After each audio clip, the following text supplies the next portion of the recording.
Hi guys, ni vile mnanijua tu. Mimi nitawaletea tu moshene kila siku. Sitahangaika huku ushago peke yangu. Mnaona hizi nguo zote? Hizi. Nimefua hata kuna trouser za Jose huko nyuma. Ndio hizo.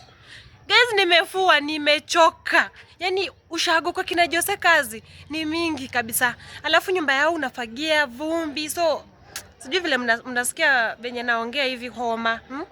Kushago maneno ni mingi sana, ni mingi. Alafu imebidi nifunge leso. Sikuangi nayo. Alafu Jose mwenyewe nilifua sikupika lunch. Muone venye anaka.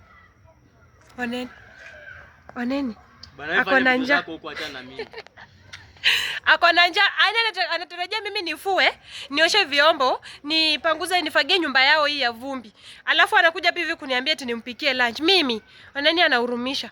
Pikipiki ya babake ndio hapa. Pikipiki imekosea nini? Si uko na njaa, umeniambia nikupikie na mimi nimechoka nimefua. Pikipiki ya babake ndio hii. Hata imevalishwanga gunia eti ndio isichafuke. Hii nimeisha ushago. Sitaki mambo mengi na mimi sitaki kukorofishana na wewe.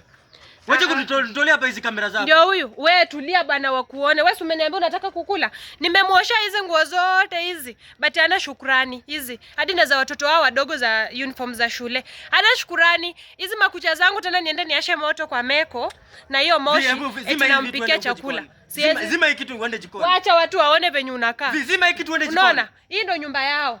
Ni ya mabati. Zima hii kitu uende jikoni wewe. Wewe acha tuone mafans. Nitakusana na wewe sasa wewe.